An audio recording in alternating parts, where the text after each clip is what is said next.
إن الحمد لله نحمده ونستعينه ونستغفره ونستهديه ونعوذ بالله تعالى من شرور أنفسنا ومن سيئات أعمالنا. من يهده الله فلا مضل له ومن يضلل فلا هادي له، وأشهد أن لا إله إلا الله وحده لا شريك له، وأشهد أن محمدا عبده ورسوله. أما بعد، فإن أصدق الحديث كتاب الله تعالى، وخير الهدي هدي محمد صلى الله عليه وسلم، وشر الأمور محدثاتها، وكل محدثة بدعة، وكل بدعة ضلالة، وكل ضلالة في النار. Nous continuons, Inch'Allah, ce sujet qui concerne la passivité du musulman ou le relâchement du musulman. Et on s'est arrêté à la parole d'Ibn al-Qayyim rahimahullah lorsqu'il a dit parmi les règles de la loi et de la sagesse également, il y a le fait que celui dont les bonnes actions sont multiples est très important et qu'il a dans l'islam un effet considérable. Celui-là, il faut le supporter, ou il faut supporter ce qu'il vient de lui, ce qu'on ne saurait supporter d'autrui. Il faut lui pardonner ce qu'on ne pardonne pas aux autres, car le péché est une impureté, et une eau qui atteint la contenance de grandes cruches ne peut être souillée par quelque impureté, contrairement à une personne contrairement à une eau de faible quantité, elle est souillée par la moindre impureté. Et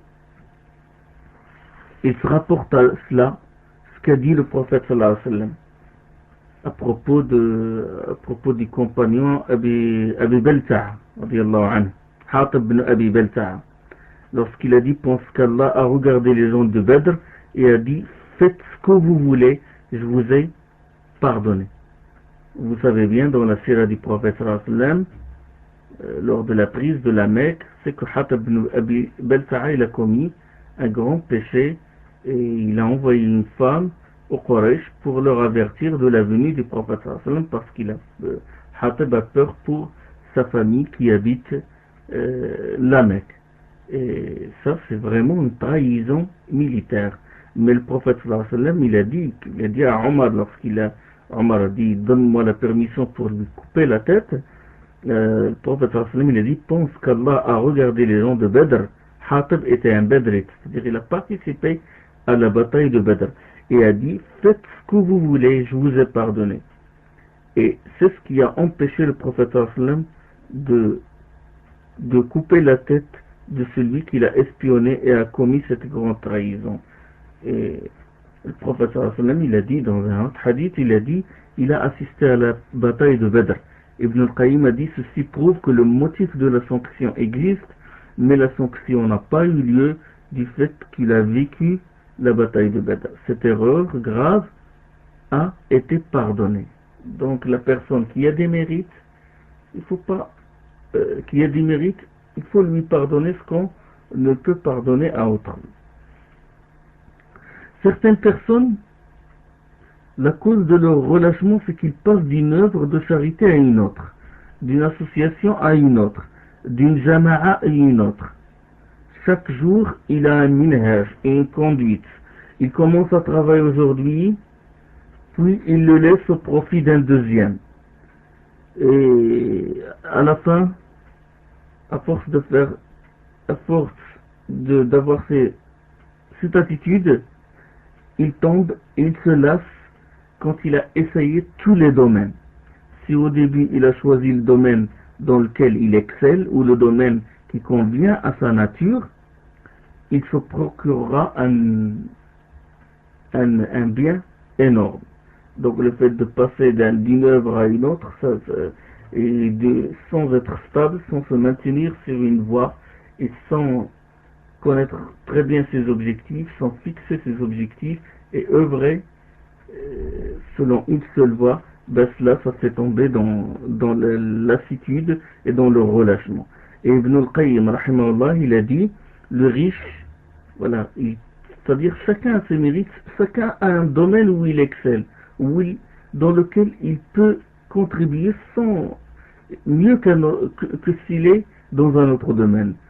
Ibn al-Qayyim a dit, le riche qui possède beaucoup d'argent, alors que son âme le contraint à s'abstenir d'en donner aux autres, pour lui, faire l'aumône, se sacrifier dans la dépense, dans les bonnes œuvres, est mieux que faire le qiyam de la nuit et le jeûne surrogatoire le jour. Il a dit, une personne riche, il possède de l'argent, mais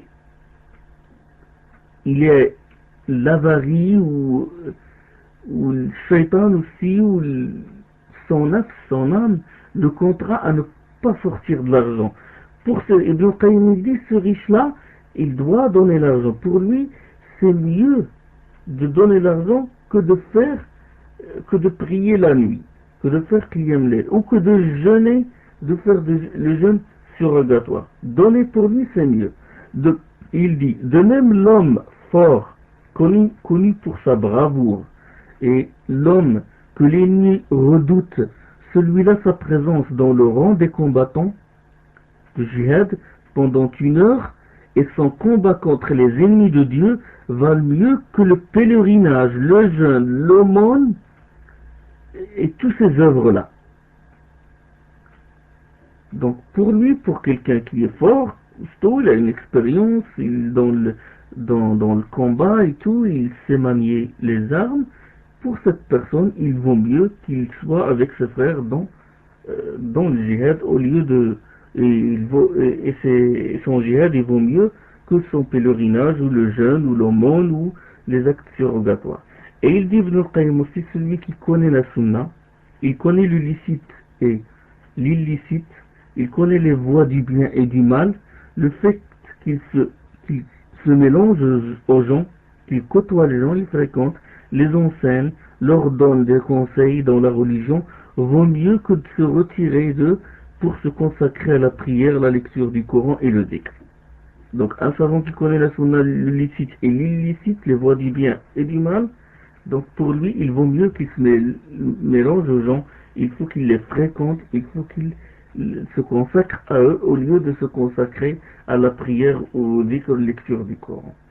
Et il dit aussi, Ibn al-Qayyim rahimahullah, le détenteur du pouvoir que Dieu a désigné pour juger entre ses serviteurs, détenteur de l'autorité, le fait qu'il consacre 1 heure pour examiner les infractions et donner au lésé son droit en le soutirant de celui qui l'a lésé, appliquer les peines légales, soutenir celui qui a raison, mettre en terme aux faussaires, vaut mieux que des années d'adoration en dehors de cela. Ça veut dire d'autres adorations que le fait de juger entre les gens. Donc celui que Dieu a désigné pour juger entre les gens, le fait qu'il donne au lésé son droit, le fait qu'il soutient l'opprimé, vaut mieux que des années d'adoration. Et il a dit aussi, Ibn Qayyim rahimahullah, celui qui est tenté par les femmes, son jeûne lui est plus profitable et plus bénéfique que le zikr ou l'aumône. Il a dit ça dans Kitab Miftah Dar al-Sa'ada. Et on connaît des exemples des plus prédécesseurs qui montrent qu'ils s'échelonnent ou que leur capacité diffère selon les domaines. Chacun a un domaine dans lequel il excelle. Bikr ibn Abdillah, il a dit, celui qui désire voir l'homme le plus savant de son époque que nous avons rencontré, qu'il regarde Al-Hassan, Hassan al-Basri. Nous ne connaissons pas quelqu'un plus savant que lui. Celui qui désire voir l'homme le plus pieux de son époque que nous avons rencontré, il n'a qu'à regarder Ibn Sirin, rahimahullah. Il évite certaines choses licites parce qu'il craint de tomber dans l'illicite. Et il a dit, celui qui désire voir le dévot de son époque, il n'a qu'à regarder Thabit al-Bannani. Celui qui désire voir l'homme qui connaissait le plus grand nombre de hadiths de son époque et le plus compétent dans la transmission, les hadith, la transmission du hadith, qu'il regarde Qatada. Ça c'est rapporté dans Kitab al-Zuhd, l'imam Ahmed. Il y a aussi le fait de passer d'un cheikh à un autre, d'une jama'a à un autre, d'une doctrine à un autre. Ça aussi, ça provoque le relâchement et la résignation et la chute.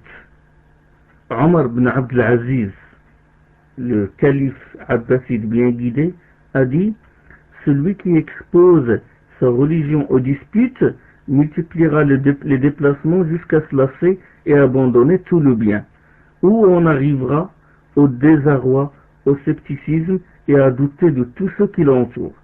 Donc celui qui expose sa religion aux disputes multipliera les déplacements jusqu'à se lasser et abandonner tout le bien, où on arrivera au désarroi et au scepticisme et à douter de tout ce qui l'entoure. Donc le fait de se tenir fermement sur le manhaj, sur un manhaj sain, profitera aux musulmans en ce qui concerne les biens de ce monde et les biens de l'au-delà, et le préservera de l'hésitation, du désarroi, du changement de couleur comme un caméléon, et le déplacement du scepticisme. Et personnellement, j'assimile cela, ceux qui exposent leur religion aux disputes, c'est comme je les assimile à la balle de ping-pong. Certains du'at, ils disent, il change de couleur comme un caméléon, il n'est pas stable. Et ça, je le vois souvent, je l'ai vécu. Je connais beaucoup de frères, ça c'est toujours le problème du dogme, quand il ne s'accroche pas, quand il ne s'accroche pas au tawhid d'Allah subhanahu wa ta'ala, quand il ne cherche pas à méditer sur les paroles d'Allah, apprendre la langue arabe, il apprend la langue du Coran, il apprend le Coran, il médite sur les versets, et quand il prie, il demande que Dieu le guide, et il patiente dans cette voie. C'est ça qu'il faut que le musulman doit être. Et au lieu d'être ainsi, il est en train d'exposer sa religion aux disputes. Il y a des frères, le premier jour qu'ils sont convertis, ils ont vu telle personne en train de débattre avec telle personne, il y a des disputes, il y a des réticences, depuis qu'il a connu l'islam, il n'a connu que ça, que les disputes. Et puis là, il tombe dans le désarroi, il va douter de telle personne et de tel cheikh ou de tel guide spirituel pour lui, et il va parler à telle personne, il va lui donner tel argument, puis il va se déplacer vers l'autre, et chaque fois il se déplace, et il tombe dans le scepticisme et le désarroi. Tu lui donnes des arguments, puis il dit non, je suis pas convaincu, je vais voir l'autre, puis l'autre il l'envoie vers l'autre, puis l'autre il va vers un troisième, vers un quatrième, et puis le pauvre il va se retrouver dans le désarroi, il va douter de tout le monde. Pourquoi? Parce qu'il ne s'est pas attaché à l'anse solide, à l'urwa al-wuthqa, à l'unicité de Dieu. Il ne s'est pas accroché à la parole d'Allah. C'est à la parole, c'est le prophète, c'est le guide, le premier guide qu'il doit suivre.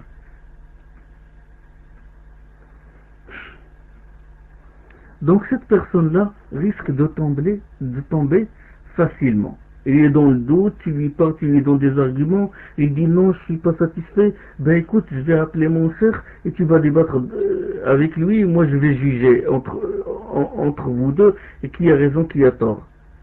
T'as assez de connaissances pour juger, t'as assez de potentiel en langue arabe et en connaissance, soit des textes et connaissance de la voix, pour pouvoir juger. Non, accroche-toi au Coran, lis les choses il y a des choses faciles, lis les hadiths authentiques, essaie de les apprendre par cœur, essaie de les appliquer au lieu de courir chez les gens.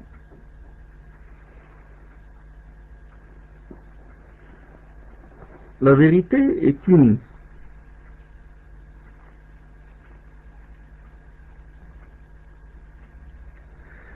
Il y a aussi le problème, certaines personnes tombent, le fait d'être en proie à la crainte et à l'anxiété.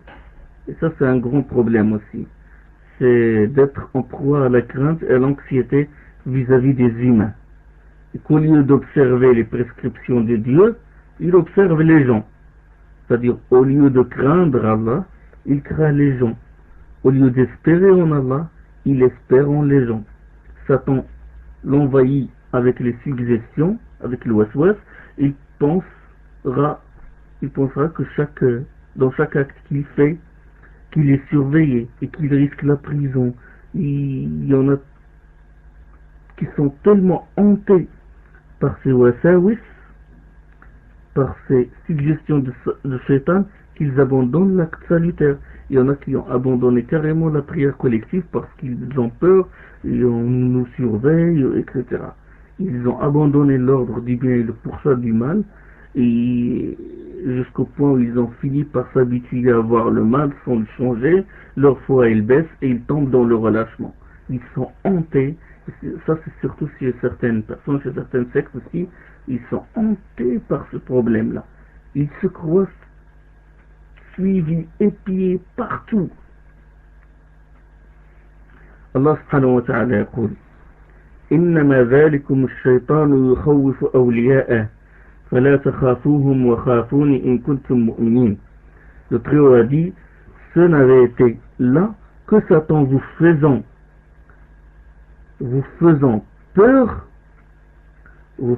peur de ses alliés. N'ayez donc pas peur d'eux, mais ayez peur de moi si vous êtes croyants. Ce n'avait été là que Satan vous faisait peur de ses alliés. N'ayez donc pas peur d'eux, mais ayez peur de moi si vous êtes croyants.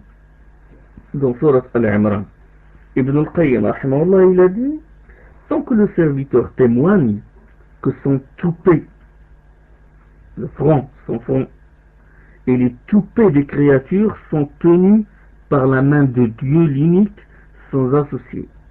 Il les dirige, Dieu les dirige comme il le désire. Cette personne ne les craindra pas, n'espérera rien en eux, ne les mettra pas dans le rang des rois, mais dans le rang d'être asservi, d'être dominé et maîtrisé. Celui qui exerce sur eux le pouvoir est autre qu'eux. Il a dit, tant que le serviteur témoin que son toupet et les toupets des créatures sont tenus par la main de Dieu, l'unique sans associé, il les dirige comme il le désire, ne les craindra pas, n'espérera rien en eux, ne les mettra pas dans le rang des rois, mais dans le rang d'être asservis, dominés et maîtrisés. Celui qui exerce sur eux le pouvoir est autre que, c'est-à-dire Allah. Celui qui les administre ou qui les gère est autre que, c'est-à-dire Dieu. Celui qui confesse, et Ibn Qayyim dit, celui qui confesse un tel témoignage, son indigence à l'égard de son Seigneur deviendra une qualité inséparable de lui. Tant qu'il porte un tel regard sur les gens, il n'aura pas besoin d'eux et ne mettra pas ses ambitions et ses espoirs sur eux. Sa proclamation de l'unicité, sa confiance et sa servitude se maintiendront sur le chemin de rectitude. Voilà ce qu'il a dit. Et puis il a dit aussi que Hud alayhi salam, le prophète Hud a dit dans le Coran, Inni tawakkaltu ala Allahi rabbi wa rabbakum. Je me remets à Dieu, mon Seigneur et le vôtre. Point d'animal qu'il me maîtrise par la touffe du front ou par le toupet, mon Seigneur dispose du chemin de rectitude. Dans Surat Hud, le verset 56.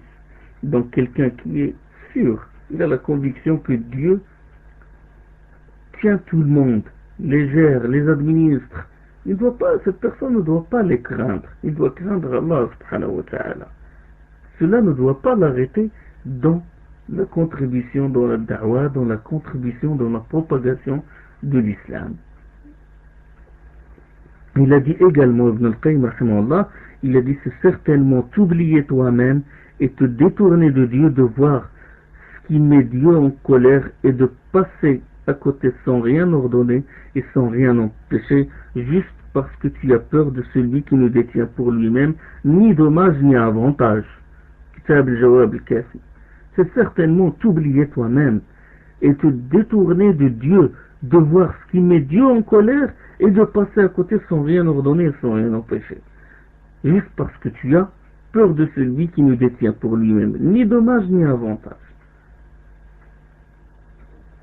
Donc ça, c'est l'un des phénomènes, l'une des causes de la baisse du relâchement du musulman. La peur, être hanté par la peur, être hanté par le fait d'être poursuivi. Il ne faut pas avoir peur. Il y a aussi le fait que quand la relation avec Dieu faiblit, donc la personne, quand sa relation avec Allah faiblit, ça part dans les pratiques surrogatoires, comme le jeûne surrogatoire, la prière surrogatoire, l'aumône surrogatoire, sa part diminue. Là, les provisions manquent et le carburant se vide, la source de son énergie diminue et il s'arrêtera de vrai. Pourquoi? Parce qu'il ne s'est pas approvisionné. Le da'iya, celui qui veut contribuer pour Allah subhanahu wa ta'ala, agir dans la cause de Dieu, doit avoir toujours le moteur, le carburant. Il doit toujours le carburant pour qu'il travaille. Et le carburant, c'est quoi? Ce sont les actes surrogatoires, le jeûne surrogatoire, la prière surrogatoire, le zikr. Du moment que cette relation s'amenuise avec Allah subhanahu wa ta'ala, le carburant va diminuer et la personne, le fidèle, le musulman, va se lâcher après, va se relâcher. Il va tomber dans le relâchement. Et ses professeurs, salaf salih, s'approvisionnent en multipliant les actes d'obéissance. Ils font beaucoup de nawafil, beaucoup de prières surrogatoires et d'actes surrogatoires. Et c'est de cette façon que Dieu les aimera, les a aimés, c'est de cette façon que Dieu les a aimés et les a aidés. Ibn Jurayj, rahimahullah, a dit, j'ai accompagné Ata ibn Rabah, rahimahullah, un tabi'i, 18 ans. Il a dit, il a accompagné 18 ans. Et quand il a atteint un âge avancé et affaibli, lorsque Ata est devenu vieux et il a faibli, sa santé a faibli, il faisait le qiyam layl, il récitait 200 versets de la sourate al-Baqarah tout en restant debout et sans que rien de lui ne bouge. Subhanallah, une personne atteint un âge très avancé et pourtant quand il fait le qiyam, il récite 200 versets dans un seul qiyam, dans une seule raka, 200 versets de sourate al-Baqarah, alors qu'il a atteint l'âge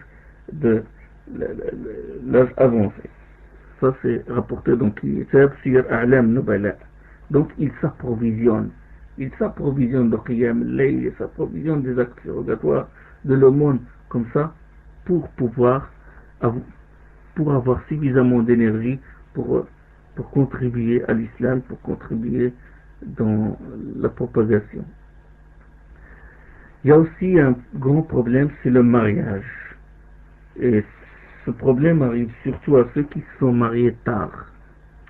Et Ja'far rapporte que l'imam Malik, le grand imam Dar al-Hijra, l'imam de Médine, a dit, l'un de vous accourt vers le dibage du haram, la soie de la Kaaba, le dibage du haram, dibage al-haram, c'est une fille très belle.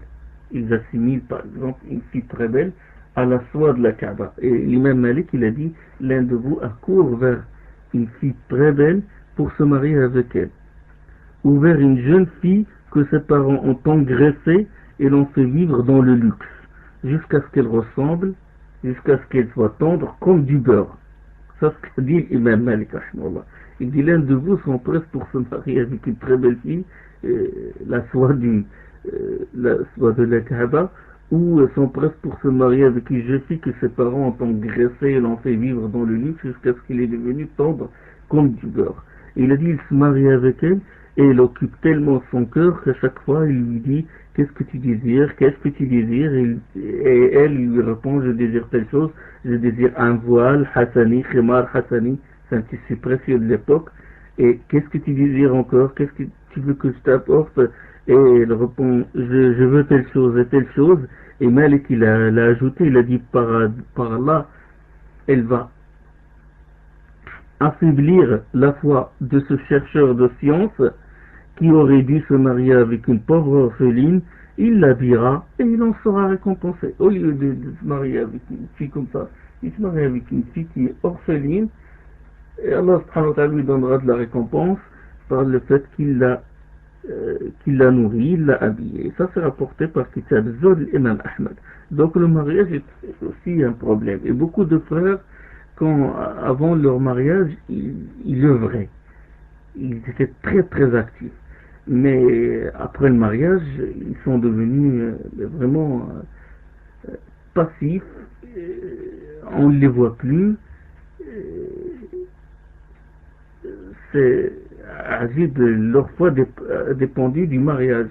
Le mariage qui est normalement une adoration d'Allah et qui aide la personne à contribuer et à aider plus, là pour eux c'est le sens inverse, c'est qu'ils sont devenus passifs. Et ça c'est le problème de préoccupation. Ils se préoccupent surtout des charges de la famille et tout, ils oublient les actes d'adoration. Il y a le manque aussi d'équilibre, c'est un grand problème. C'est le manque d'équilibre dans les actes d'adoration. Le prophète sallallahu alayhi wa sallam il a dit dans un hadith authentique, il a dit, ta personne a sur toi un droit, ta famille a sur toi un droit, ton épouse a sur toi un droit, donne donc droit à tout ayant droit. D'accord? Donc le manque d'équilibre aussi cause le relâchement des musulmans. Tu vois la personne s'occuper de certaines œuvres de bien ou des œuvres de charité, et il oublie ses autres obligations religieuses, ou les néglige, ou s'en désintéresse, au lieu d'équilibrer, c'est-à-dire au lieu d'équilibrer entre les obligations. Chaque chose lui donne son droit, le droit qu'elle mérite. Il s'acquitte par exemple de certains droits et oublie les autres. Finalement, il découvre qu'il a négligé ses droits envers son épouse, ou lui, il est allé, je sais pas, ailleurs, il a passé 4 mois aux États-Unis pour faire la propagation de l'islam là-bas, il a oublié sa femme, et finalement, il découvre qu'il a négligé son épouse, ou qu'il a négligé certaines d'autres adorations. Et le problème, c'est qu'après ça, il peut tomber dans le relâchement à cause de ça. Du moment qu'il découvre qu'il n'a pas été un père exemplaire et qu'il s'est occupé de la da'wa au lieu de s'occuper de l'éducation de ses enfants, il n'a pas réussi à faire l'équilibre, finalement, qu'est-ce qu'il va faire? Il va s'en prendre à la da'wa. Il dit que c'est la da'wa qui est responsable de ce problème-là. J'ai oublié mes enfants, mon enfant il est dans la cité, il vend de la canne, et je ne l'ai pas éduqué comme il faut. Le moment où il faut l'éduquer, j'étais dans un autre pays, en train de propager l'islam, en train d'apprendre l'islam à d'autres personnes. Il va s'en prendre à la da'wa et il va se lâcher.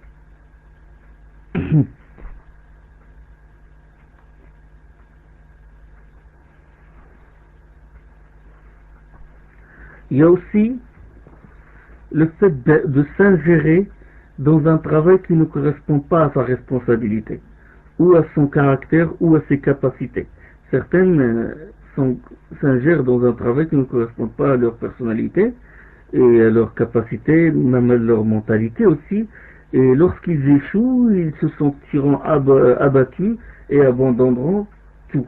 On leur charge quelque chose, on leur impose des choses, ou bien ils s'imposent des choses, et des choses qui les dépassent, et quand ils ne réussissent pas, ou des choses qui ne correspondent pas à leur caractère, ils voient que ces choses-là les dépassent, ils tombent dans l'abattement, dans le désespoir, et ils lâchent l'acte, les œuvres. Ali radiallahu anhu a dit, la valeur de chaque personne dépend de la chose dans laquelle il excelle. قيمة كل امرئ ما أحسنه. Donc, la valeur de chaque personne dépend de la chose dans laquelle il est compétent. Et chacun des compagnons, on sait que dans la sira du prophète, dans la sira des compagnons, chacun des compagnons excelle dans son domaine. Il a un domaine. Khalid, c'était le sabre de Dieu, Saifullah. Ubay, c'était le récitateur du Coran. Mu'adh, connaisseur du licite et de l'illicite. Et dans certaines jama'at, on exige à quelqu'un de faire une leçon, par exemple, et ça aussi, on le voit dans la réalité. Il exige à quelqu'un de faire une leçon, un discours, alors qu'il n'en est pas capable. Ce n'est pas son domaine. On lui dit, écoute, il faut que tu te lèves, il faut que tu fasses un discours, alors que le pauvre, il n'excelle pas dans ce domaine-là. Lui, il excelle dans d'autres choses. Donc, et le prophète sallallahu alayhi wa sallam, il a compris ça. Chaque personne, il l'a mis dans l'endroit qu'il mérite. Il lui a imposé les choses dans lesquelles, où il a imposé les choses qu'il peut faire. Donc, chacun s'est spécialisé dans un domaine. Et le prophète sallallahu alayhi wa sallam, il a dit, comme l'exemple, par exemple, l'exemple de Abu Dharr radiyallahu anhu, il est parmi les hommes qui ont le plus profité à la da'wah. La majorité des gens de la tribu de Rafar ont embrassé l'islam grâce à lui. Et pourtant, le prophète sallallahu alayhi wa sallam lui dit un jour, ô Abu Dharr, je te vois bien faible. Je désire pour toi tout ce que je désire pour moi-même. Mais jamais je ne te confierai 2 hommes à commander, ni la fortune d'un orphelin à gérer. Hadith rapporté par Muslim. Il excelle dans la da'wah. Il est dans d'autres domaines. Mais pour être un gouverneur, ou pour gérer, ou pour être un émir, non. Il ne sert pas pour cette tâche. Donc le prophète sallam, pour le djihad, il désigne les émirs qui sont compétents. Dans les ilm, quand il a envoyé Mu'adh ibn Jabal au Yémen, Abu Musa Ash'ari aussi au Yémen, il a envoyé Ali aussi au Yémen, il a envoyé Dihya al-Kalbi chez les Romains. Donc, chacun excelle dans son domaine. Et le prophète sallam connaît ça. Il connaît ses compagnons.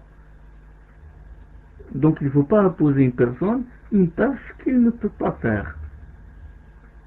Parce que il peut être déçu. On lui impose par exemple de faire un discours, un dars, alors qu'il n'est pas capable de le faire. Et puis, quand il se trouve en face des gens, et il va tituber, et puis il va être déçu, et puis après il va se relâcher, il va dire moi je ne sers à rien du tout. D'autres par contre ne font que rêver. Ça aussi c'est une cause aussi de relâchement. Ils veulent un travail qui correspond à leurs souhaits, pas à leur capacité mais à leurs souhaits et à leurs fantasmes. Ils ont une vision idéaliste. Et cette vision idéaliste, elle s'interpose entre eux et la participation dans les œuvres de charité ou dans la da'wah ou dans la réforme.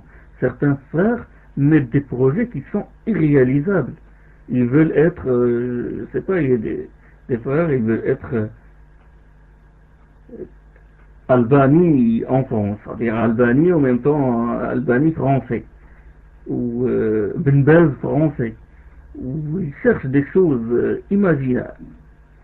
Ibn Mas'ud a dit, quand Dieu veut du bien pour un de ses serviteurs, il l'orientera vers le bon chemin et rend ses désirs ciblés vers les choses qui l'aident.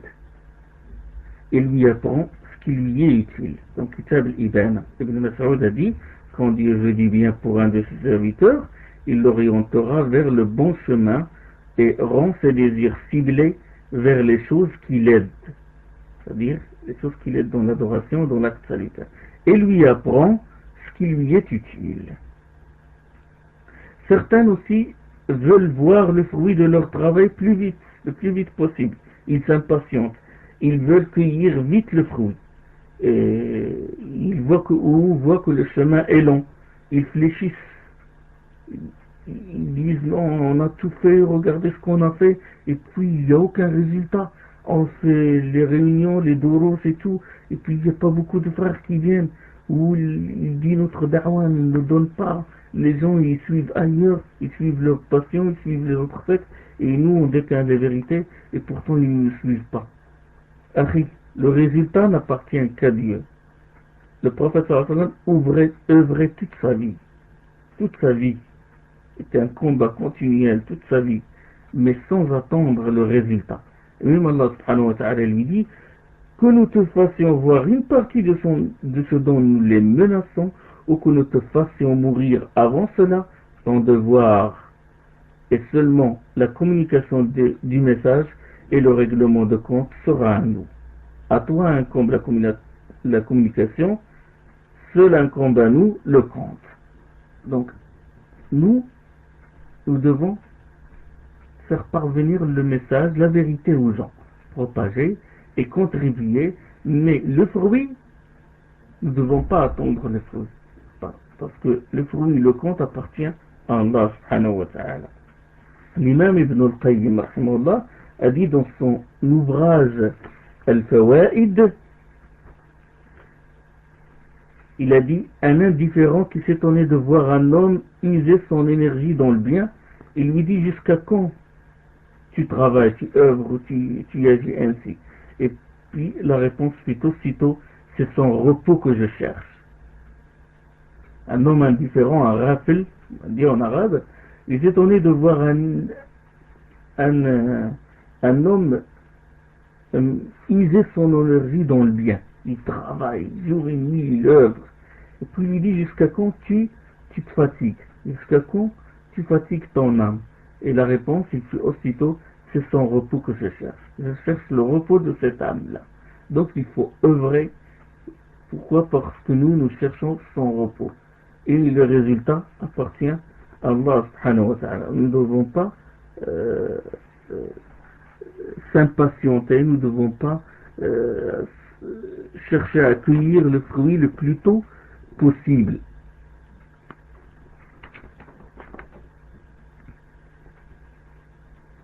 Il y a aussi le fait que quand la personne s'éloigne des gens meilleurs et agissants, quand il s'éloigne des gens meilleurs et agissants, il reste tout seul à combattre Satan, ce qui fait que les passions, l'âme instigatrice du mal et Satan se réunissent contre lui jusqu'à l'écraser. Beaucoup de frères tombent dans ce problème-là.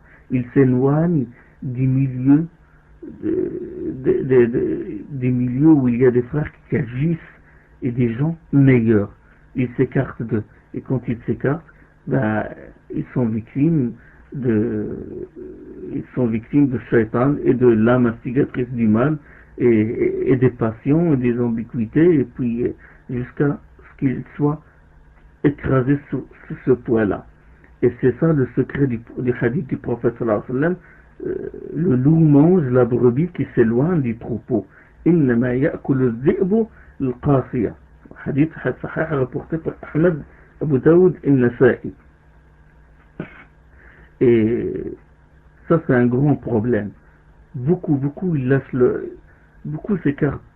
Du jour au lendemain, ils s'écartent des frères, et puis lorsqu'ils reviennent 6 mois, 1 an plus tard, et avec un autre visage noir, sombre à cause des péchés, et ils voient que des jeunes, des nouveaux adhérents à la Jama'a, ils les ont dépassés.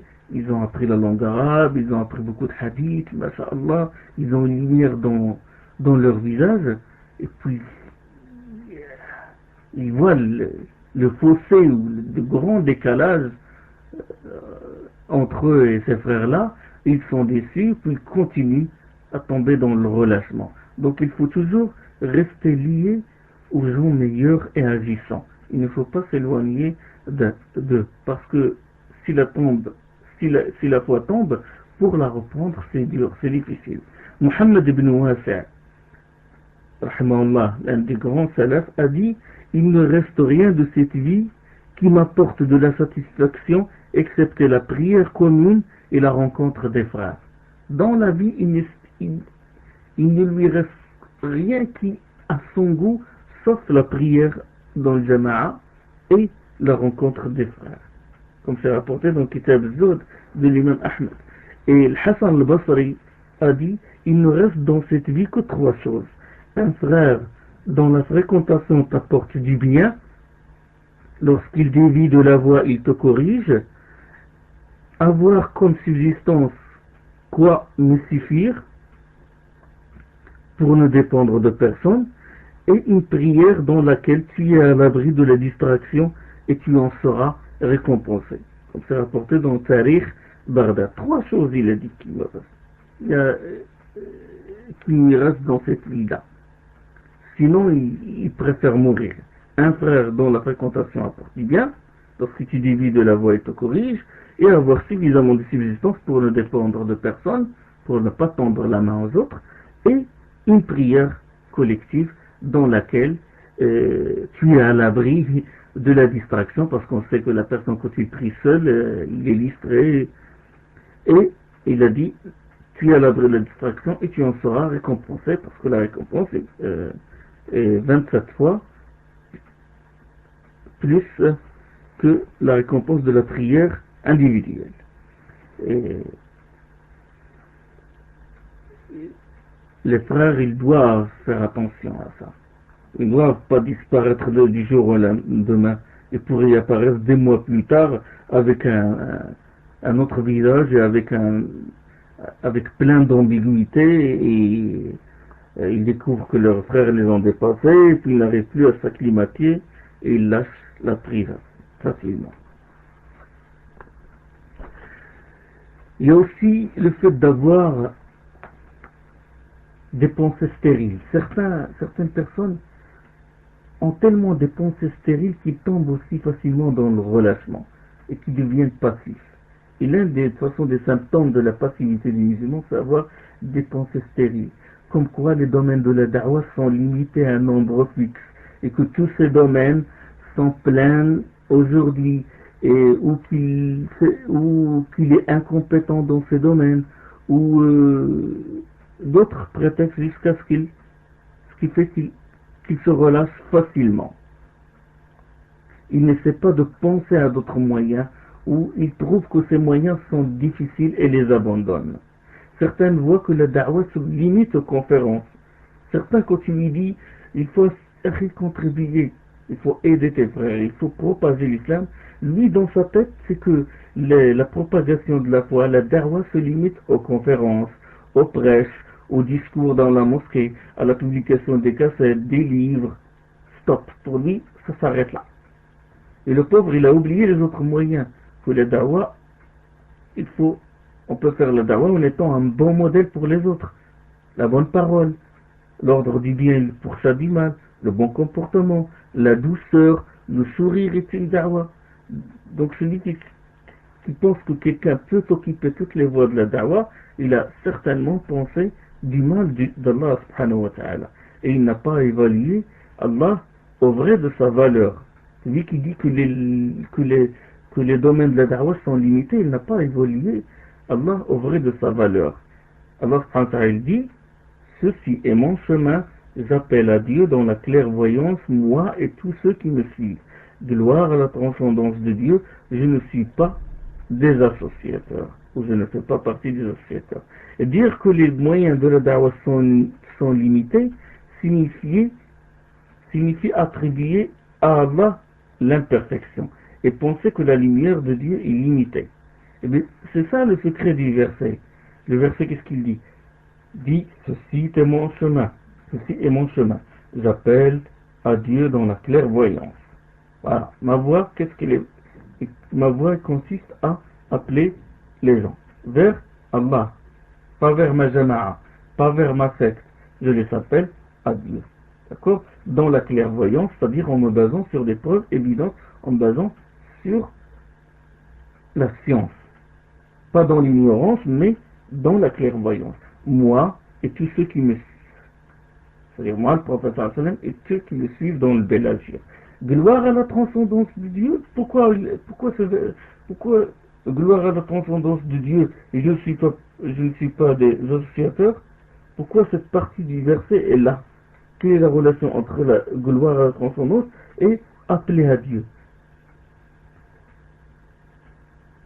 Ben, la relation, c'est que déjà, parce que la première chose qu'il faut faire pour appeler les gens, la première chose qu'il faut propager, c'est tawhid, c'est l'unicité. L'unicité consiste à exempter Allah de tout attribut d'imperfection. Gloire à la transcendance, subhanallah. Wama ana min al-mushrikin, je ne fais pas partie des associateurs, c'est-à-dire, je mets en garde les gens contre l'association, contre le shirk. D'accord? Il y a autre chose. Dire que la da'wah se résume à un nombre limité de domaines, c'est ne pas glorifier à Dieu. Celui qui dit ça n'a pas glorifié à Dieu. De même, dire qu'il faut juste s'intéresser dans la da'wah, il faut juste s'intéresser aux questions qui sont en relation avec le cœur, telles que l'amour, etc., mais ne pas s'intéresser au fiqh, par exemple, ne pas apprendre aux gens comment adorer Dieu, cette personne-là Donc j'ai dit, celui qui prétend que la da'wah consiste seulement à appeler les gens ou à insister sur les actes du cœur comme l'amour, la crainte, la vénération, etc. Et il néglige les prescriptions pratiques, il néglige le fait d'apprendre aux gens comment adorer leur Seigneur. Cette personne-là n'a pas glorifié la transcendance de Dieu, subhanahu wa ta'ala. Et celui par exemple qui dit que la da'wah consiste à répondre aux innovateurs et il oublie ou il néglige les prescriptions morales, cette personne-là aussi n'a pas glorifié Allah subhanahu wa ta'ala. C'est pour ça que Dieu dit dans ce verset, le verset 108 de la sourate 12, dit c'est mon chemin, j'appelle à Dieu dans la clairvoyance, moi et tous ceux qui me suivent, gloire à la transcendance de Dieu, je ne suis pas des associateurs. Donc, celui qui néglige un côté de la religion où il dit que la da'wah se réduit à telle voie, et se réduit par exemple à appeler les gens à l'unicité, et il néglige par exemple les autres domaines de la da'wah, c'est qu'il prétend que la religion est incomplète et donc il n'a pas glorifié la transcendance de Dieu. Donc il ne faut pas avoir des pensées stériles comme quoi les domaines de la da'wah sont limités. Suivant Haroun al-Barbari, rahimahullah, il rapporte que Maymoun ibn Mahran, rahimahullah, a écrit à Omar ibn Abd al-Aziz. Omar ibn Abd al-Aziz, c'est le calife bien guidé. Il lui a envoyé une lettre dans laquelle il lui dit je ne suis qu'un vieillard faible alors que toi tu m'as désigné pour juger entre les gens.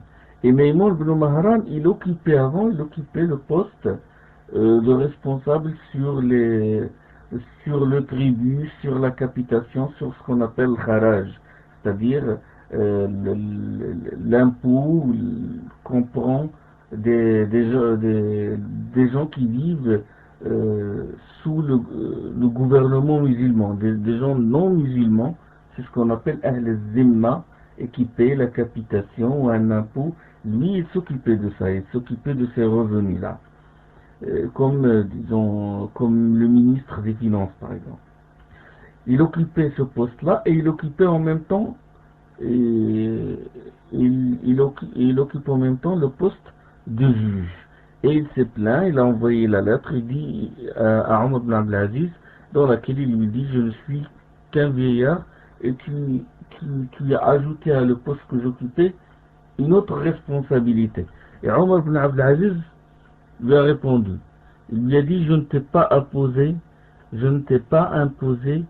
ce qui t'accablerait. Perçois le tribut de la plus belle manière, juge selon ce qui te paraît clair, et quand tu hésites sur une chose, défère-la à moi. Car si à chaque fois que les gens, une fois accablés par un problème, se dérobent, ni les affaires de la religion, ni celles de la vie ne s'établiront. Ça s'est rapporté dans Kitab Siyar A'lam Nubala et dans le volume 5. Donc il lui a dit, si à chaque fois que les gens, une fois accablés par un problème, se dérobent, ni les affaires de la religion, ni celles de la vie ne s'établiront. Il y a aussi le fait de se déplacer d'un pays à un autre. Ça aussi c'est un problème. Il cause le relâchement de certains frères. Tu vois des frères, par exemple, aller vers un pays et se confronter à un monde qu'ils ne connaissent pas, un monde nouveau. Ils n'ont pas préparé auparavant des plans sur la façon d'œuvrer pour la cause de Dieu. Je ne parle pas de ceux qui ont immigré dans le but juste de gagner le pain, immigré juste pour la cause de leur ventre, mais je parle des gens vraiment qui ont émigré vers un pays où ils croient qu'ils vont y vivre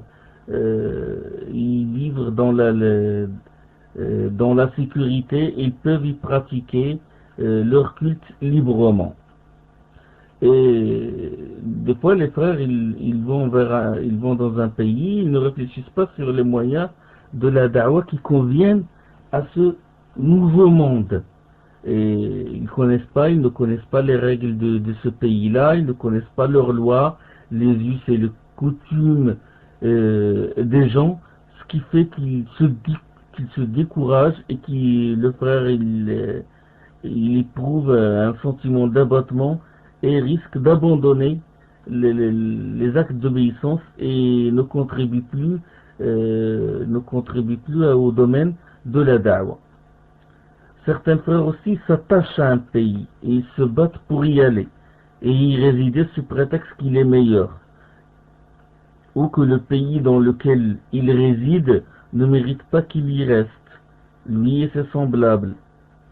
Et il passe tout son temps à rêver, je vais y aller, je vais immigrer, je vais vers un pays meilleur, je vais essayer d'avoir une carte de résident pour l'Arabie Saoudite. Et il passe tout son temps à réfléchir, et il passe tout son temps à se préparer pour y aller, et il a oublié qu'il est agissant et porteur d'un message dans le pays où il vit. Donc c'est son pays, c'est l'endroit où il peut transmettre l'islam aux gens et les sortir des ténèbres à la lumière. Il ne veut pas attendre, rêver, passer sous demain j'irai, demain je vais faire ça, demain, et il perd tout son temps dans l'attente et dans l'attente d'un monde meilleur. Donc c'est dans le pays où il vit, dans ce pays-là, il connaît les gens, il connaît les lois qui gèrent ces gens-là, il connaît les habitudes de ces gens-là, leur mentalité. Donc pourquoi pas ne pas transmettre le message d'Allah subhanahu wa ta'ala à ces gens-là. Certains frères en plus sont très mal orientés. Lorsqu'ils parlent de l'hijra, il faut faire l'hijra, il faut émigrer vers un pays musulman, et le problème c'est qu'ils sont mal orientés. Et lorsqu'ils vont vers un pays musulman, ils sont déçus. Du moment qu'ils mettent le pied dans ce pays-là, dès qu'ils voient la douane et tout, comment ils traitent les gens, ils disent, écoutez, ce n'est pas un pays musulman, et ils sont déçus. Quand ils voient la corruption et tout, ils sont confrontés à ce monde-là, un monde nouveau. Ils rêvaient d'un monde meilleur, ils disaient comment un pays musulman, donc les gens sont tous des musulmans, mais quand il va vers ce pays-là, il voit que le comportement des gens n'a rien à voir avec l'islam, mais il tombe dans la déception et il risque de lâcher l'acte d'obéissance. C'est dans le pays où il vit qu'il doit œuvrer. Et il se peut que le pays où il veut aller, d'accord, on peut être d'accord qu'il se peut que le pays où il veut aller soit meilleur que le pays où il vit. Mais sous cet angle, c'est-à-dire sous l'angle selon lequel il doit transmettre le message aux gens surtout si ces gens-là, il connaît leur caractère. Sous cet angle-là, le pays où il vit est meilleur que le pays où il veut aller. Abu Huraira, radiyallahu anhu, a dit que je monte la garde une seule nuit au service de Dieu. Il a dit que je monte la garde, al-ribat fi sabilillah, que je monte la garde une seule nuit au service de Dieu dans le djihad est plus aimable à moi que de veiller à prier la nuit du destin, la nuit du Qadr, la nuit du mois de Ramadan, près de la pierre noire. Il dit que je monte la garde une seule nuit au service de Dieu est plus aimable à moi que de veiller à prier la nuit du destin près de la pierre noire. Ibn Taymiyyah rahimahullah a dit ولهذا كان أفضل الأرض في حق كل إنسان أرض يكون فيها أطوع لله ورسوله. Il dit la meilleure terre pour chaque personne est la terre dans laquelle il obéit le plus à Allah et à son envoyé. Et puis il a dit cela dépend des circonstances. Il n'y a pas de terre bien déterminée dans laquelle le séjour de la personne est plus méritoire. Mais ce qui est méritoire pour chaque personne, pour chaque individu, s'évalue en fonction de la piété, de l'obéissance, de l'humilité, de la soumission, de la présence d'esprit. Et puis il ajouta, il a dit Abu Darda a envoyé à Salman une lettre dans laquelle il l'invite à vivre dans la terre sanctifiée, dans l'Ard al-Muqaddasa. L'Ard al-Muqaddasa, je crois, de Bayt al-Maqdis, Jérusalem. Parce qu'il y a la mosquée, l'Aqsa, et puis Salman, il a répondu à cette lettre, il lui a dit la terre ne sanctifie personne, mais ce qui le sanctifie, c'est son œuvre. La terre ne sanctifie personne, même si cette terre est bénie, et il ne veut pas, et Allah a béni cette terre, mais ça ne veut pas dire que cette terre va bénir la personne elle-même. S'il commet des actes d'obéissance dans cette terre-là, Dieu ne va pas le sanctifier. Et puis il ajouta, Ibn Taymiyyah rahimahullah, il a dit le prophète sallallahu alayhi wa sallam a fraternisé Salman et Abu Darda. C'est que lorsque le prophète sallallahu alayhi wa sallam a immigré, l'une des choses qu'il a faites, a immigré vers Médine, l'une des choses qu'il a faites, c'est qu'il a fait procéder à la fraternisation entre les immigrants et les auxiliaires. Les auxiliaires, ce sont les Médinois, les musulmans médinois qui ont soutenu les immigrants, ceux qui ont émigré de la Mecque vers Médine. Et parmi ceux que le prophète a fraternisé, il a fraternisé Salman et Abu Darda. Et Ibn Taymiyyah a dit, et Salman était plus savant qu'Abu Darda dans beaucoup de choses, parmi lesquelles celle-ci. Il a dit parmi les choses dans lesquelles Salman est plus savant qu'Abu Darda, c'est celle-ci, dans le fait qu'il lui a dit que la terre ne sanctifie personne. Ça on le trouve dans Majmou'at al-Fatawa d'Ibn Taymiyyah dans le volume 18. D'accord, il y a des pays où qu'Allah subhanahu wa ta'ala a sanctifié, mais ça ne veut pas dire que ces pays-là sanctifient la personne. S'il commet des péchés, il n'a aucune excuse auprès d'Allah subhanahu wa ta'ala. Et ça dépend aussi des circonstances et de la personne. Est-ce qu'il est en sécurité dans le pays où il vit? Est-ce qu'il peut pratiquer sa religion librement? Est-ce que lorsqu'il va émigrer vers un pays à forte population musulmane, est-ce qu'il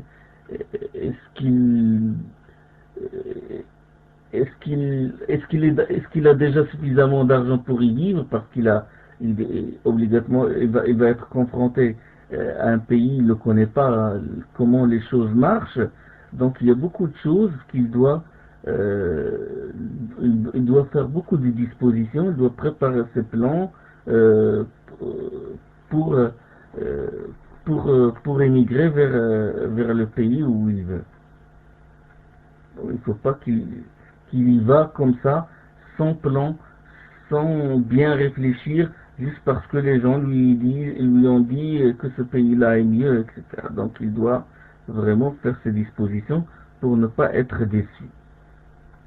Il y a aussi le fait de tomber dans un péché que Satan grossit et développe et exploite en lui inspirant ceci. Par exemple, Satan sait qu'il fait le waswas à la personne. Et quand une personne, un da'iya, quelqu'un qui propage l'islam, tombe dans un péché, ben, Satan il exploite ce péché-là. Il lui dit comment oses-tu appeler les gens vers Dieu alors que tu as commis tel péché et tu as commis tel péché. Et Satan ne cesse de l'accabler de ses suggestions, de ses wasawis, jusqu'à ce qu'il renonce à faire tout acte d'obéissance. D'accord? Et le problème, c'est que ceci ne fait qu'ajouter à ces péchés un autre péché. C'est le fait de renoncer à la da'wa. Donc, finalement, Satan, il a fait tomber dans ce piège-là, parce que bon, bien que la personne fasse des péchés, il faut qu'il continue la da'wa, il faut qu'il continue les actes salutaires. Pourquoi? Parce que les bonnes actions dissipent les mauvaises, comme a dit Allah subhanahu wa ta'ala. Inna al-hasanati yuzhibna as-sayyi'at. Et le problème, c'est que, et ça il faut le remarquer, c'est que certains frères font le travail de Satan. Comment ça? Des frères font le travail de Satan. Oui, parce que ils voient une personne prier, faire les bonnes œuvres, et ils lui disent, écoute, toi tu fais ça, et en même temps tu commets des péchés, tu fais ça. Tu fais les da'wa, et en même temps tu commets des actes qui sont mauvais. Et donc, ça il ne faut pas le dire à la personne, parce qu'on le pousse, c'est comme si on le pousse à commettre un autre péché, c'est-à-dire à renoncer à la da'wa. Et lui, dans la da'wa, quand il œuvre, quand la personne œuvre, et quand il agit, quand il est assidu dans les actes d'obéissance, avec le temps, il va avoir plus de force pour combattre ce péché-là et pour se débarrasser de lui. Mais s'il renonce à la da'wa, c'est qu'il va encore s'enfoncer. Il y a un autre problème aussi, c'est la rivalité. La rivalité, elle provoque aussi le relâchement de certaines personnes. Lorsqu'un frère il voit par exemple que son rival l'a dépassé en science, surtout c'est les étudiants, les talab al-ilm, ils rivalisent, mais certains frères quand ils voient que les autres les ont dépassés en science, ils n'acceptent pas la situation. Ils ne veulent pas, ils ne vont pas qu'ils soient dans le second degré. Et ils refusent d'aider le frère qui les a devancés. Ils ne veulent pas l'aider dans la da'wa, ils ne veulent pas l'accompagner. Pourquoi? Parce qu'ils ont peur que les gens disent qu'il est moins que lui, qu'il est moins intelligent que lui, qu'il a moins contribué que lui. Et donc, ils tombent dans le relâchement. Et ce frère-là, il a oublié une chose très importante, c'est que le prophète sallallahu alayhi wa sallam a dit, nul ne croira jusqu'à ce qu'il aime pour son frère ce qu'il aime pour lui-même. لا يؤمن أحدكم حتى يحب لأخيه ما يحب لنفسه. حديث صحيح.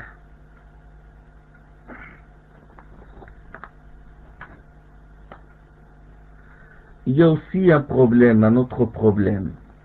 C'est celui de convoiter le pouvoir. Ah, ça c'est le pouvoir et l'élévation, c'est-à-dire prévaloir sur les autres. Lorsqu'il voit qu'il n'a pas atteint un grand poste dans la da'wa, il refuse d'accepter la situation où il vit, il refuse qu'on le voit au second poste derrière un da'iya, par orgueil et par jalousie, et il lâche la da'wa et il tombe dans le relâchement, dans ce qu'appelle le prophète sallam al-futur. L'imam Ahmad et Tirmidhi et Darimi rapportent suivant Ka'b ibn Malik suivant Ka'b ibn Ka'b, le fils Ibn Ka'b ibn Malik, suivant son père Ka'b ibn Malik, le célèbre poète du prophète sallallahu alayhi wa sallam, que le prophète sallallahu alayhi wa sallam a dit: deux loups affamés lâchés au milieu d'un parc à moutons, ils commettent moins de dégâts que l'on commette dans la religion la cupidité matérielle de l'homme et son amour des honneurs. ما ذئبان جائعان أرسلا في غنم بأفسد لها من حرص المرء على المال والشرف لدينه. Ça détruit le fait de chercher le pouvoir, un grand poste, ou d'espérer être un da'iya connu, que tout le monde vante. Et il Fudayl ibn Iyad, rahimahullah, l'un des pieux prédécesseurs, il a dit: nul ne convoite le pouvoir sans qu'il n'ait auparavant étalé les défauts des gens, pour qu'il montre qu'il est plus parfait qu'eux, et sans qu'il ne lui répugne qu'on évoque les qualités de quelqu'un en sa présence. Et celui qui est épris du pouvoir, il ne faut pas s'attendre à ce qu'il se rétablisse. Ça, c'est dans le livre de l'Awa'ikh de Muhammad Rashid. Et Ubaydullah ibn Hassan al-Anbari, rahimahullah, l'un des pieux prédécesseurs, il a dit: que je sois dans la queue, dans la vérité, est plus aimable à moi que d'être une tête, mais dans le faux. Que je sois dans la queue, mais dans la vérité, est plus aimable à moi que d'être une tête dans le faux. Il a dit cela quand? Il a dit cela quand il est revenu sur ses paroles, sur des paroles qui sont en désaccord avec la sunna. Il s'est repenti, il est revenu sur ses paroles, et on lui a fait des reproches. Et quand il est revenu sur ses paroles, il a perdu sa réputation, il a perdu le poste qu'il avait avant. Et là, il a dit: je préfère être derrière, mais dans la vérité. Et mieux que d'être une tête, à la tête d'une jama'a, mais dans le faux. Et ça, c'est un point intéressant. Donc, la personne doit se contrôler pour ne pas tomber dans l'ostentation et dans la recherche du pouvoir et l'élévation, au lieu de propager la chose pour Allah, dans laquelle il ne cherche que le visage d'Allah subhanahu wa ta'ala. Donc le problème de l'ikhlas, de la sincérité, est très important. Il y a aussi certains frères se consacrent à un projet de la vie, ou par exemple la construction d'une maison pour quelques années, et avec le temps, la force et l'énergie qu'il avait s'amenuisent. Il perd cette force, il perd cette énergie. Il n'a plus cette affinité qu'il avait avec la da'wah. Et avec le temps, il oublie les idées, les plans et les moyens. On sait que le cerveau, tout comme le cœur, l'esprit de la personne et le cœur, se rouille avec le temps. Si la personne ne le fait pas travailler, il se rouille. Et après, il n'élabore plus d'idées pour la da'wah d'Allah subhanahu wa ta'ala. Et en plus, de nouvelles situations apparaissent, des techniques nouvelles, des inventions qu'on exploite pour la da'wah apparaissent. Et là, il se trouve loin de tout cela et finit par vivre dans l'ombre. Il se recroqueville sur lui-même et préfère la solitude. Donc, et ça surtout, certains immigrés ont tombé dans ce piège-là.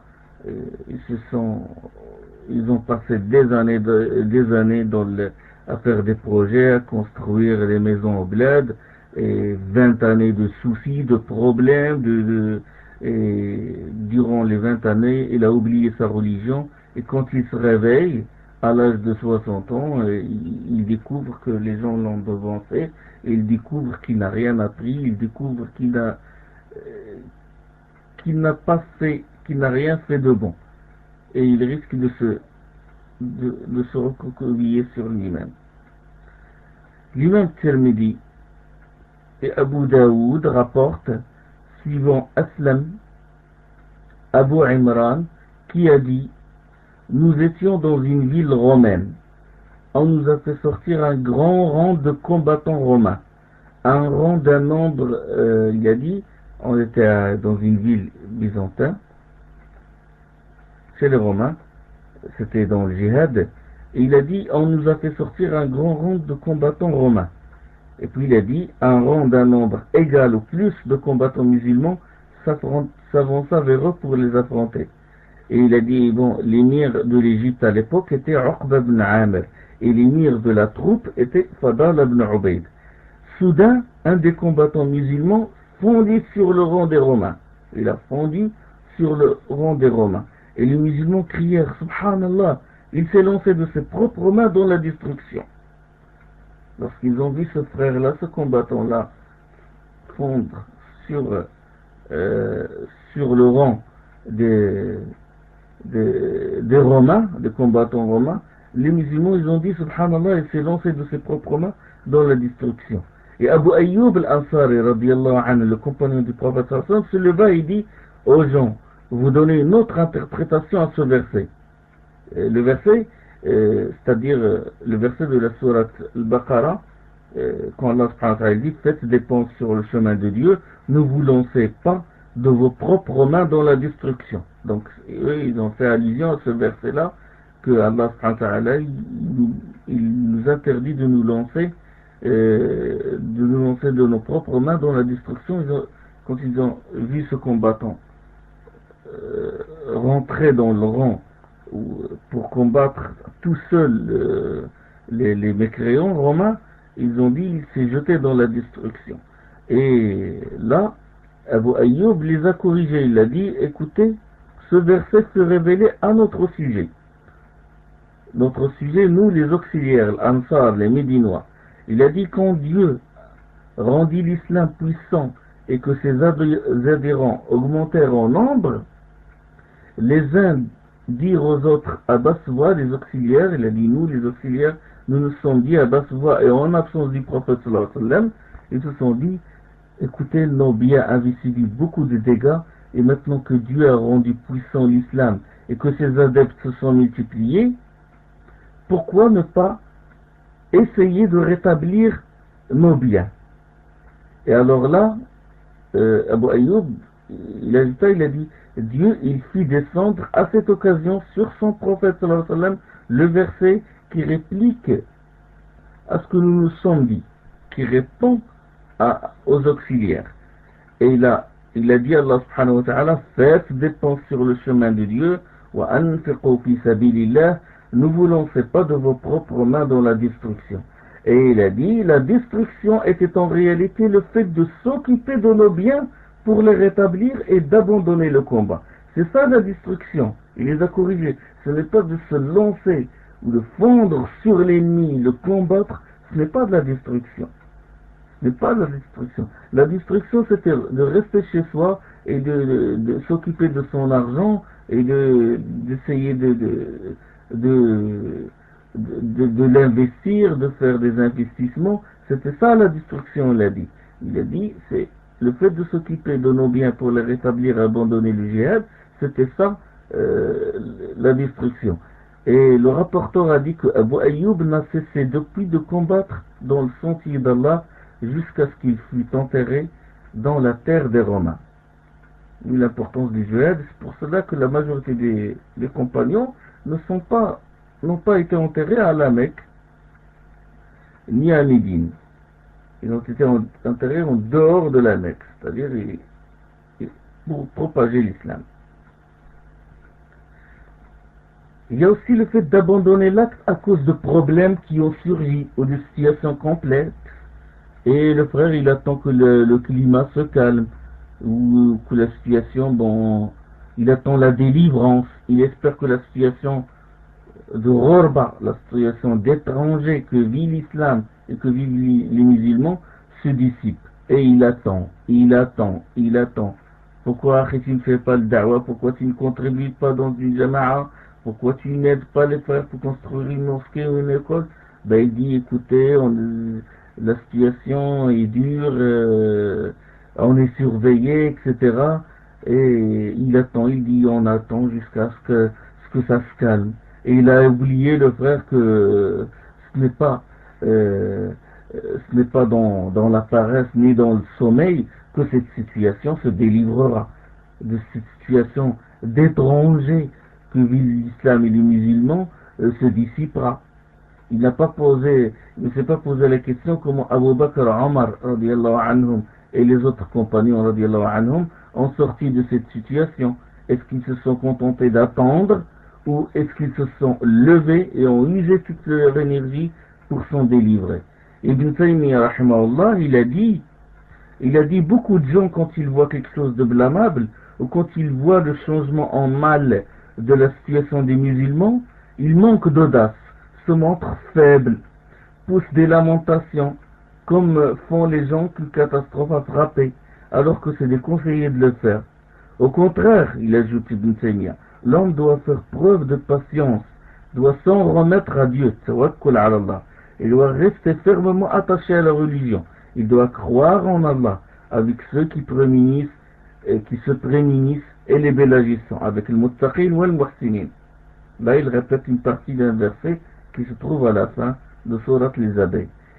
Cette personne doit croire que la bonne fin revient à ce qu'on se prémunisse. Voilà, aqibatu lit-taqwa. Aussi, c'était une partie d'un verset. Et il doit, ce qu'il atteint, c'est à cause de ses péchés. Il doit croire à ça. Et qu'il endure. Car la promesse de Dieu est vérité. La promesse de Dieu est réalisable. Contre le gré de quiconque. Il dit, Ibn Taymiyyah rahmallah, car la promesse de Dieu est vérité. Qu'il implore le pardon de ses fautes, qu'il glorifie les transcendances de son Seigneur au soir et tôt le matin. C'est comme ça qu'il doit faire pour vraiment que la situation de Ghurba se dissipe. Et puis, il a ajouté, Ibn Taymiyyah rahmallah, il a dit, dans les paroles du prophète suivantes, puis reviendra étranger comme il a débuté, parce qu'il y a un hadith du prophète il dit que l'islam a commencé à débuter étranger, il redeviendra étranger comme il a débuté. Et il a dit, la pire des choses que peut être cette situation, la plus grave que peut être cette situation, Ghurba, c'est quand ceux qui ont entré apostasie par la suite. Il a dit le pire que peut être cette situation, c'est quand ceux qui ont entré dans l'islam apostasie, sortent de l'islam. Et il a dit, le Très-Haut a dit, ô vous qui croyez, quiconque parmi vous apostasierait, Dieu fera venir un peuple qu'il aime et qu'il aime, humble envers les croyants, fier et puissant envers les mécréants, qui luttent dans le sentier de Dieu, ne craignons le reproche de personne. Il a évoqué ce verset-là, il a dit, quiconque parmi vous apostasierait, Dieu fera venir un peuple qu'il aime et qu'il aime. Et vous savez, il a dit, ceux-là, c'est-à-dire ces gens-là, ce peuple-là, il a dit, ceux-là l'établissent lorsque les autres apostasient. Ça c'est rapporté dans Majmou' al-Fatawa d'Ibn Taymiyyah dans le volume 18. Donc, quand il y a ghurba de la religion, quand il y a une situation d'étranger où vit la religion, l'islam et les musulmans, là, c'est là que cette personne doit agir pour être parmi ceux que Dieu a élus. Il ne faut pas qu'il attende que cette ghurba se dissipe. Non, il faut qu'il agisse, il faut qu'il retrousse ses manches et il agit pour être de ceux qu'Allah subhanahu wa ta'ala aime et qu'il aime. Dieu fera venir un peuple qu'il aime et qu'il aime. Il a dit, c'est quand la situation est pire que normalement le musulman doit agir. Il ne veut pas qu'il se recroqueville sur lui-même et se cache. Il dit, j'attends que la situation se calme pour que je puisse agir. Abu Bakr, Omar et les compagnons n'ont pas attendu lors de la première ghurba. Et aussi, il y a un point très important, c'est que ce frère-là, il ne sait pas que lorsqu'il s'arrête, c'est qu'en réalité, il revient en arrière, c'est qu'il dégringole, et sa foi s'affaiblit. Lorsque tu attends que la situation se dissipe, c'est que normalement tu tombes, tu recules. Et Ibn al-Qayyim, rahimahullah, il a dit, la perte de temps fait descendre la personne au degré de l'imperfection. Il le dégrade. Et puis il ajoute, il a dit, car celui qui profite du temps, il profite du temps dans l'adoration de Dieu, dans la propagation de l'islam, celui qui profite du temps s'élève au degré de la perfection.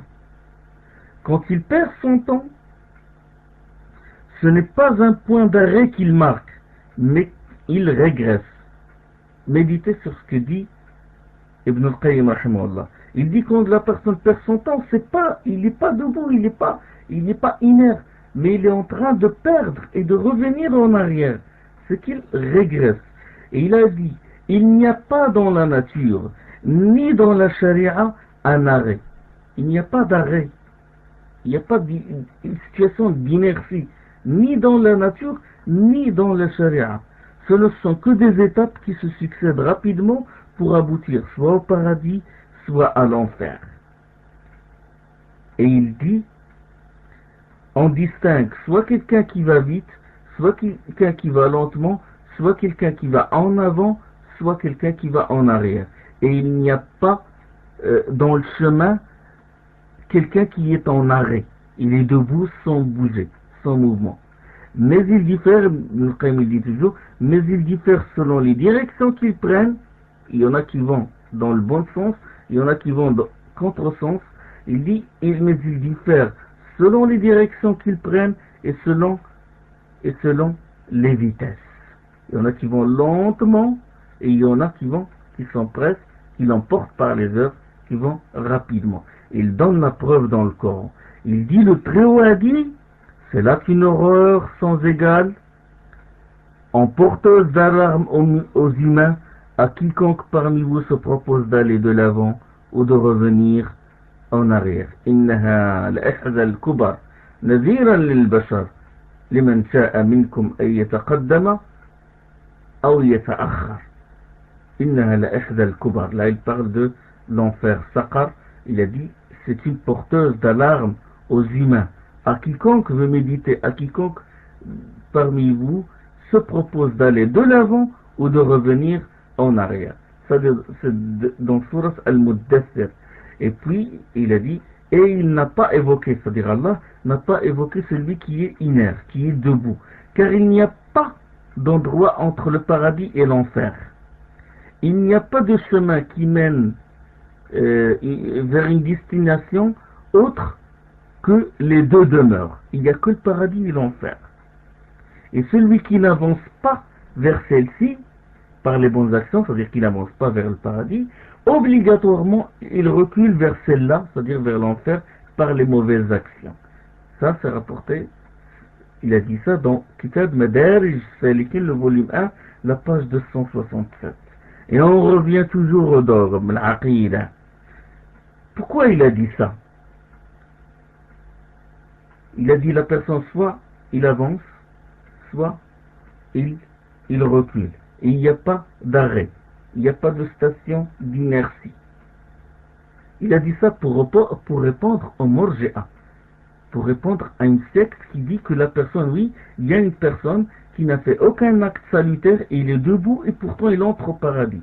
Il a une personne dont le cœur ressemble à une tombe dans laquelle on a enterré le tasbih, la reconnaissance, les deux témoignages, la Muhammadur Rasulullah, et puis il n'y a aucune manifestation de ce témoignage par les actes. Il dit oui, ça existe, il existe une personne qui est debout, il ne fait aucun acte salutaire et pourtant il va entrer au paradis. Là Ibn al-Qayyim rahimahullah, il répond à ces gens-là.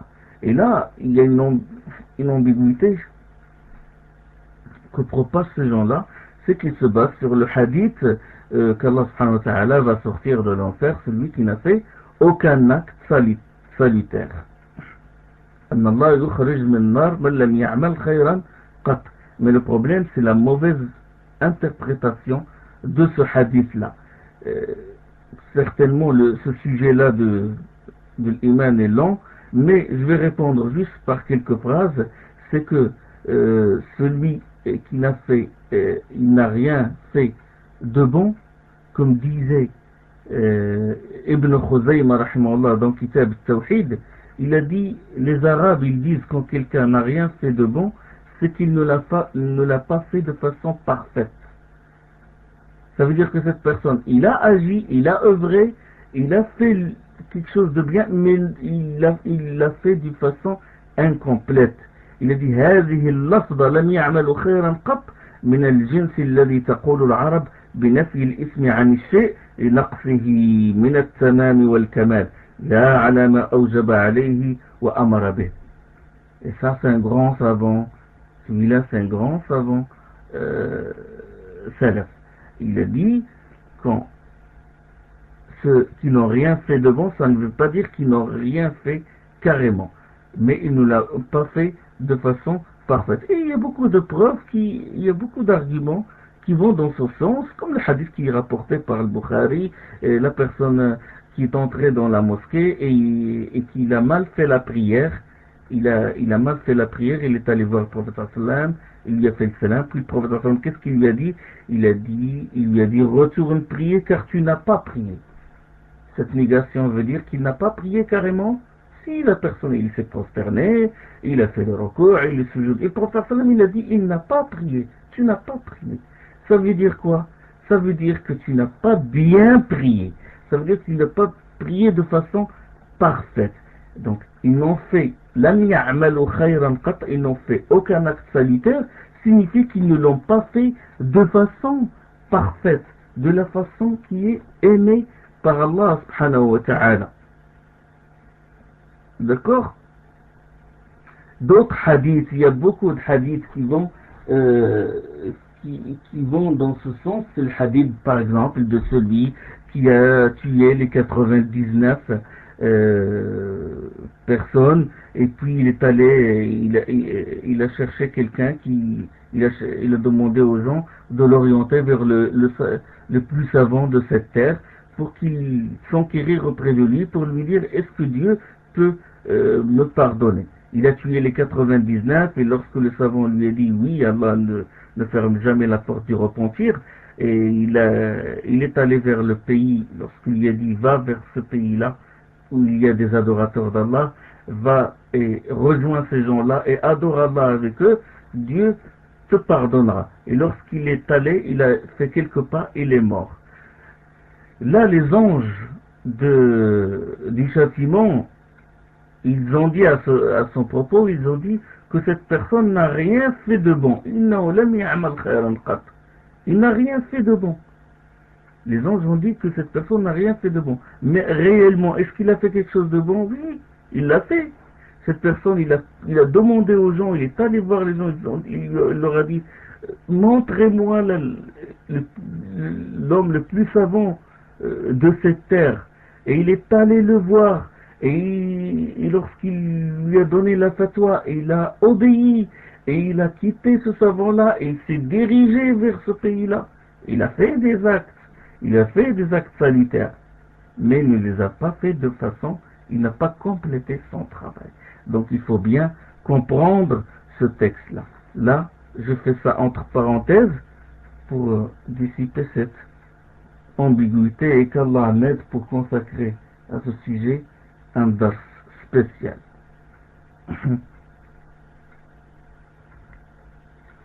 Certaines personnes ont peur pour leur emploi, leur réputation ou leur rang social et préfèrent ne pas faire d'actes salutaires. Ils ont dit préfèrent ne pas contribuer dans la propagation de l'islam ou dans les œuvres de charité musulmans. Et Satan aussi leur suggère, il leur dit, il dit à la personne, consacre-toi à ce travail-là, après, juste pour une période limitée, et après tu te consacres à la da'wah.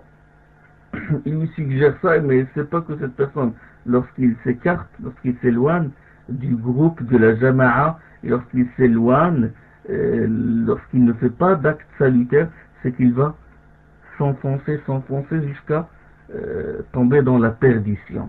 L'imam Ahmad il rapporte, suivant Abu Sa'id al-Khudri, que le prophète sallallahu alayhi wa sallam, ça c'est en rapport avec cette personne-là, ce genre de personnes qui ont peur. Ils ont peur pour leur emploi. Ils ont dit, ils disent, si on propage la religion, c'est que on va être surveillé, on va tomber dans des problèmes, on perdra notre rang social, etc. L'imam Ahmad il rapporte, suivant Abu Sa'id al-Khudri, que l'envoyé d'Allah sallallahu alayhi wa sallam a dit que la crainte des gens ne vous empêche pas de dire la vérité quand vous en êtes témoin. Car dire la vérité ou rappeler aux gens une chose d'une importance majeure ne rapproche pas le terme de la vie, ne raccourcit pas la vie. et n'éloigne pas la subsistance. Que la crainte des gens ne vous empêche, le prophète m'a dit, que la crainte des gens ne vous empêche pas de dire la vérité, quand vous en êtes témoin. Car dire la vérité ou rappeler aux gens une chose d'une importance majeure ne rapproche pas le terme de la vie et ne raccourcit pas la vie du musulman, ni n'éloigne la subsistance. Il ne veut pas te priver de la subsistance. Je dis, c'est une fausse idée de dire que si je dis la vérité, on va me tuer et on va raccourcir ma vie, ou on va me priver du pain quotidien.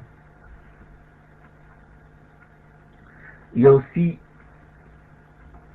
ce point-là, c'est quand Shaitan réussit à jeter les ambiguïtés dans le cœur du musulman. Et cela surtout lors des épreuves et lors des troubles. Et la personne, lorsqu'il est envahi par Shaitan, lorsqu'il jette les ambiguïtés, il commence à mettre en cause ses idées et il change vite ses convictions sans argument explicite, sans argument authentique. Et c'est ce qu'a craint l'expert des troubles, l'expert dans les troubles, Hudayf ibn al-Yaman, radiyallahu anhu.